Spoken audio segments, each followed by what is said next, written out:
आप देख रहे हैं नया इंकलाब टीवी न्यूज। आज शनिवार 25 मई कौसा श्रीलंका के पास बाईपास ब्रिज से एक दिल दहला देने वाली दुर्घटना सामने आई है।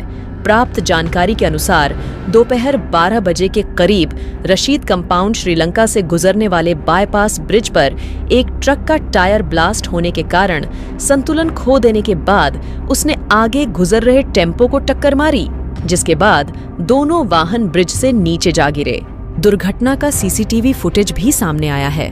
हादसे में एक बुजुर्ग व्यक्ति की जगह पर ही मौत हो गई, जबकि अन्य 3 को करीब के मैडफोर्ड हॉस्पिटल में भर्ती कराया गया, जो कि गंभीर रूप से घायल हुए हैं। दुर्घटना के बाद प्रशासन ने आकर स्थिति को कंट्रोल किया और दुर्घटनाग्रस्त वाहनों को वहां से हटाया गया।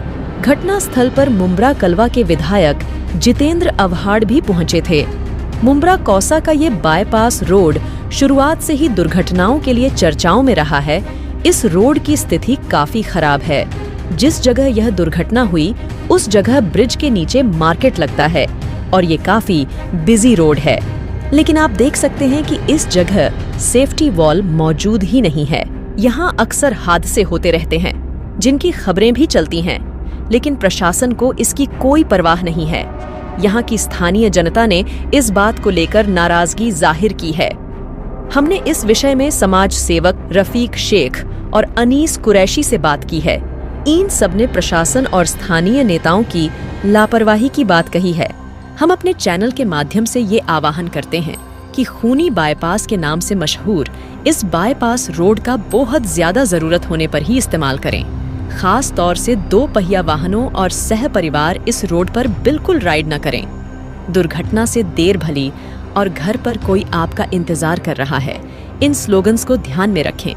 प्रशासन को आपकी परवाह नहीं, लेकिन आपका परिवार आपके लिए और आप अपने परिवार के लिए बहुत अहमियत रखते हैं। इसकी जिम्मेदारी पूरी एमएमआरडी है और कॉन्ट्रैक्टर की है। कॉन्ट्रैक्टर ने काम पूरा नहीं किया। यहाँ पे दीवार चाहिए थी। इस ब्रिज का ओपनिंग हुआ है, कई दिन हो गए ओपनिंग करके, 1 साल, लगभग 1 साल हुआ। 1 साल में कुछ काम नहीं हुआ। ये ब्रिज के ऊपर से रास्ता बनना था, ये यहाँ से ये रास्ता आएगा और ये ब्रिज बनेगा। कुछ भी काम न होने से ये आदमी, ये जो ड्राइवर है, इसका टायर बस्ट हो गया, वो गाड़ी आके नीचे गिरी। अभी एक की मौत हो गई है, तो उसको हमारे तरफ से आमदार के नाते में उसको 1 लाख रुपया भेज रहा है, जिनकी मौत हो गई उनकी, और जिनका हॉस्पिटल में उपचार हो रहा है, मेडिकल का ये हो रहा है, उसका भी कुछ न कुछ हम खर्चा उठाते हैं। हम हॉस्पिटल से बात करके खर्चा उठाते हैं, उनको कुछ खर्चा नहीं। उसके बनने के लिए क्या करेंगे? बहुत दिन से बचा है ये तो। ऐसा है कि 8 दिन में अगर एमएमआरडी ने इसके ऊपर कुछ इलाज नहीं किया तो आने वाले 8 दिन के बाद ये रास्ता हम सर लगातार हादसे हो रहे। डोंबोली में हुआ, यहाँ पे वो होर्डिंग गिरी थी सर, लगातार ऐसा हो रहा है, किसकी जिम्मेदारी? ऐसा है कि ये इस बारे में अलग अलग अधिकारी इन्वॉल्व है। जो होर्डिंग है उसकी कंप्लेंट में लगातार 1 साल भर करता है, पर पैसा काम करता है। वहाँ पे पैसा काम कर रहा था, हो गया। यहाँ पर भी कॉन्ट्रैक्टर बहुत बड़ा है, थाना में उसकी बहुत चलती है। हर काम तुम देखो यही कॉन्ट्रैक्टर को मिलता है, यही कॉन्ट्रैक्टर। उसने काम नहीं किया, उसको अरेस्ट करना चाहिए। 304A के तहत उसको इमीडिएटली अरेस्ट करना चाहिए। एमएमआरडी के जिन अधिकारियों ने यहाँ ध्यान नहीं दिया है, उनके ऊपर केस होना चाहिए। मौत कोई सस्ती नहीं है, उसका भुगतान तो भरना पड़ेगा। ये जो कॉन्ट्रैक्टर है एसएमसी, ये एसएमसी पूरा थाना चलाता है, थाना में जो कुछ हुआ है एसएमसी के नाम पे हो। तो इतना बड़ा काम मिलने के बाद उसको कहाँ वक्त है ये सब छोटे छोटे काम में ध्यान देने का। तो इसका जो भी कॉन्ट्रैक्टर है उसके ऊपर में पुलिस ने इमीडिएट कार्रवाई करनी चाहिए। Thank you. क्या नाम है आपका? मेरा नाम है सिराज अंसारी। यहाँ पर जो हादसा हुआ बताया जा रहा है उसमें कोई आपके फैमिली मेम्बर थे, कौन थे? रिश्ते में भतीजा लगता है। क्या हुआ पूरा मामला? अभी ये कांड हुआ है 12 पौने 12 के बीच में। हमको तो मालूम नहीं, काम पे गया था, जरा काम से गया था बाजार लेने, बाजार से गया लेने आया तो मालूम पड़ा उधर बोले गाड़ी गिरी। घर से भी खबर नहीं, इधर आके देखा बोले इसके बच्चे उसके बच्चे। घर पे गया तो मालूम पड़ा कि फला का लड़का था, तुम्हारा भतीजा है। क्या नाम था? नाम रेहान है सर। कितनी उम्र थी? यही 7 साल की थी। डेथ हो गई? अभी कुछ खबर नहीं आई है भाई। 3 जने उसमें से 2 जने सुनना डेथ हो गया है, 1 जने बचा, उसमें कौन बचा है, भतीजा है या पड़ोसी है वो नहीं मालूम। आप ही के फैमिली मेम्बर? हाँ, इससे पहले भी हुआ था। केले की गाड़ी गिरी है, थम्सअप की गाड़ी गिरी, आम की गाड़ी गिरी, लेकिन इधर वाले कोई ऑब्जेक्शन नहीं उठा रहे भाई कि ये दीवार उठा दे। अगर ये दीवार 7 फीट टूट जाती तो आज ये हादसा होता नहीं होता। तो आप लोग कुछ कहिए ऐसा कि ये दीवार उठना चाहिए, यहाँ पे हादसा नहीं होना चाहिए। अभी 15 दिन पहले आगे जो ब्रिज है वो सैनिक नगर वाली, वहाँ 15 दिन पहले हादसा हुआ, एक लड़का मरा, ताबड़तोड़ मरा। वहाँ पे हम लोग भी वो लड़के को उठा के लेके जाने लगे तब पुलिस आई। 1 घंटे में लड़का मर गया, ताबड़तोड़ पूरा ऐसा फटा था। आपका नंबर है तो भेजना, मैं आपको फ़ोटो भेजूँगा वो बच्चे की। यहाँ से फटा, यहाँ फटा उसका। क्या कहेंगे जैसे कि आज यहाँ पे इतना बड़ा हादसा हुआ है उसमें क्या कहेंगे? नहीं हटाई गई होती तो भाइयों, मैं आपके माध्यम से कहना चाहूँगा कि बहुत बड़ी लापरवाही से बहुत बड़ा वारदात हुआ है। ये आप देवड़ी पाड़ा में देख सकते हो, इतना बड़ा वारदात हुआ है और ये पूरा रेलिंग की वजह से हुआ है। पूरा रेलिंग कहीं नहीं है, पब्लिक स्पेस एरिया है, मार्केट रोड है, यहाँ पे हज़ारों औरतों का आना जाना है और एक रेलिंग नहीं है। ये तो होना ही था, आज नहीं तो कल तो होना था और आज हुआ। ऊपर वाले का मैं शुक्र एहसान मानता हूँ कि कोई औरत या कोई बच्चियाँ या कोई आदमी आने जाने वाले हताहत नहीं हुए। भरी बाजार के टाइम पे ऐसा हादसा? भरी बाजार 12 बजे का टाइम था, समथिंग 12 बजे के आसपास का कोई टाइम था, उसमें यह वारदात हुआ है। मैं आपसे के माध्यम से फिर कहना चाहूँगा, ये प्रशासन और एमएमआरडी की लापरवाही है। अगर रेलिंग होती तो आज इतना बड़ा वारदात नहीं होता। कितने लोगों की मौत हुई और कितने लोग घायल हुए? इसमें एक चाचा थे, हमारे अंजर वाले में रहते थे बेचारे, यहीं पे फेरी का धंधा लगाते थे, उनके इंतकाल हो गया। एक बच्चा है और बाकी 2 ड्राइवर, एक ड्राइवर भाग गया है, 2 ड्राइवर इंजर्ड है। अब ये तो ये गाड़ी वाले के ताल्लुका से इतना हुआ, एक रिवासी में एक ही आदमी जो है, एक चाचा, 2 जन। न तो जो हिसाब से वारदात हुई है, 10 टायर ट्रक है, एक टाटा ऐसे है, दोनों गिरी है, वो हिसाब से हम लोग तो सोचे, जब भाग के आए यहाँ पे तो हम लोग सोचे 50-100 लोग तो गए कम से कम, लेकिन अल्लाह का बहुत बड़ा एहसान है मालिक का कि कुछ नहीं हुआ। लेकिन ये हो सकता था, अगर ये नहीं अगर करे तो इससे भी बड़े वारदात हो सकते हैं। रफीक भाई, बाईपास पे जो आज जो हादसा हुआ है, जो ट्रक सीधा नीचे आकर गिर गया और ये जिस जगह ये हादसा हुआ है वहाँ पे लोगों का आना जाना शुरू रहता है।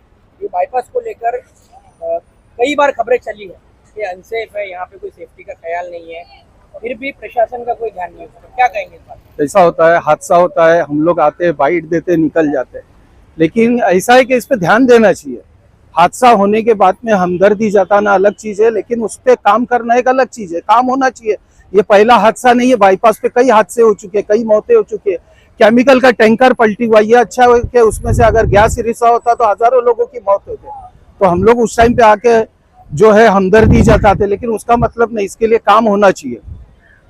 तो क्या प्रशासन से आप क्या कहना चाहेंगे, किस तरह का काम यहाँ पे होना चाहिए और आगे आप लोगों का इसको लेकर क्या कदम है? जिस तरीके से पूना बाईपास हाईवे को जो सेफ्टी वॉल बनाई गई है, देख रेख किया गया, ये भी उसी का एक हिस्सा है पूना बाईपास का। इसको भी पूरी तरीके से अच्छे से बनाना चाहिए।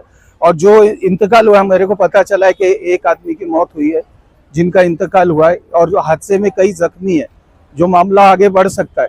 तो अगर डोंबोली में प्रशासन अगर हादसे पे 5-5 लाख दे सकता है तो मैं मांग करूंगा कि जिनका इंतकाल हुआ है उनको ज्यादा से ज्यादा मुआवजा दिया जाए और जो जख्मी है उसको भी ज्यादा से ज्यादा मुआवजा दिया जाए। और ये कोई मेहरबानी ऐसा नहीं है, वो लोग हमारे देश का एक हिस्सा है, उनका हक है। उनके घर वाले मालूम नहीं, अगर वो रोड पे ठेला लगाने वाला अमीर आदमी नहीं होगा जो रोड पे कांदे बटाटे, गरीब घर का होगा, उसके पीछे उसकी बीवी बच्चे तो सब हालात में है, तो उनको भरपूर मदद करना चाहिए और हम पूरी कोशिश करेंगे उनको मदद दिलाने की। अभी तो काफी देर से आप लोग यहाँ पर है, रफीक भाई आपके साथी है।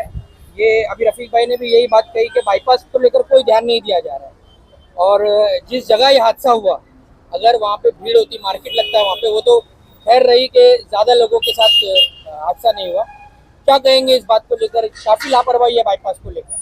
क्या है कि ये जो हेमामालिनी ने जो ब्रिज बनाई है इसको 1 साल से ज़्यादा हो गया है उद्घाटन करके, लेकिन उसके आगे जो सेफ्टी वाल बनाना चाहिए था वो सेफ्टी वाल नहीं बनाई, लापरवाही है। सेफ्टी वाल अगर यहाँ पे रहती तो आज जो ट्रक बैलेंस आउट होके टायर फटने से बैलेंस आउट हुआ और वो नीचे आया वो शायद वहीं पे रुक जाता था और 4 लोग घायल नहीं होते थे, उसमें एक की मौत हो गई। गंभीरता से देखा जाएगा। और ये जो बाईपास है खूनी बाईपास इसको नाम दिया गया है। हाँ, खूनी बाईपास इसको बहुत पहले से खूनी बाईपास नाम दिया गया है। ये अटलांटा ने बनाया था जब से खूनी बाईपास है। उसके बाद में अभी हेमामालिनी ने जो बना दी ब्रिज, तो इसमें भी देखा जाए तो देखिए रोड बढ़ाया गया, लेकिन रोड बढ़ा के यहाँ तक ये जो ब्रिज के नीचे से जगह दिख रहा है आपको, ये श्रीलंका और रशीद कंपाउंड का आने जाने का रास्ता है। यहाँ से हजारों लोग आर पार गुजरते हैं। मुख्यमंत्री माननीय एकनाथ शिंदे ने इसका उद्घाटन किया, उसके कुछ ही महीनों बाद दोबारा इसको बंद किया गया रिपेयरिंग के नाम पे। 6 महीने बाईपास बंद रहा पूरा रिपेयरिंग के नाम पे, फिर भी जब ये बन के दोबारा शुरू होता है तो यही हाल होता है। क्या कहेंगे सर? ये बाईपास जब से बना है मैं देख रहा हूँ कि हर 6 महीने में इसकी रिपेयर 6 महीना चलती है। हर 6 महीने में रिपेयर के लिए 6 महीना बंद करना पड़ता है हर जब से ये बना है। और रिपेयर उसी हिसाब से होता है कि 6 महीने में वो टूट के फिर खंडार हो जाता है और उसकी रिपेयर होती है। तो ये कहीं पे लापरवाही की जा रही है जिस पे ध्यान नहीं दिया जाता है। और मेन मुद्दा ये है कि जो बाईपास है उसके आसपास में जो बाजू में बस्ती है वो गरीब लोग रहते हैं। वहाँ पे रिबन काटने सब आते हैं, देखभाल करने कोई नहीं आता। वही मसला है कि यहाँ गरीब लोग रहते हैं। अगर कोई बड़े इंसान, बड़े अमीर का बच्चा अगर कभी एक बार मर जाएगा तो ये बाईपास से माशाल्लाह बहुत अच्छा बनेगा, लेकिन वैसा कोई बस्ती में रहने वाला नहीं है। ये सब गरीब बस्ती है, कभी भी घटना होते रहती, लोग मरते रहते, आने वाले आते, शौक मनाते चले जाते, तो ये चलते रहेगा। और ये लापरवाही जो है तो शासन प्रशासन की है। हमारे यहाँ के कुछ अभी की जो सरकार है उनको तो टाइम ही नहीं है, वो अपने अलग ही हिसाब में लगे हुए, तो ये सब कहाँ से देख पाएंगे? ये देखना बहुत जरूरी है, नहीं तो आने वाले कल में और भी ज्यादा हादसे होने से कोई रोक नहीं सकता। क्योंकि ये जो बाईपास का जो साइड का रोड है उसको भी एक पैचेस दिया गया है, ब्रिज बनाना है, ब्रिज बना के वाल बनाना है, जो वाल नहीं है। और जो ब्रिज आया है वो बहुत ऊंचाई से आया है, ढाल समझ लो एक 100-500 मीटर तक उसकी वाल होना बहुत जरूरी है। लेकिन यहाँ पे कोई वाल नहीं है। आप दिखा सकते हैं कि देखो बिना वाल के ब्रिज है। और ये घटना आए दिन घटना होती है, छोटी मोटी घटना होते रहती है। इस पे किसी का ध्यान नहीं है, ना तो इस पे संज्ञान लेता है। इस पे पाठ पुरावा करना बहुत जरूरी है। अब ये पाठ पुरावा करे कौन? ये जो सरकार चल रही है उनको तो किसी हिसाब का टाइम नहीं है, जुमलेबाजी चालू है, अपने अपने मस्ती में मस्त है। तो अभी पाठ पुरावा करेगा कौन, ये इस पे चर्चा होगी।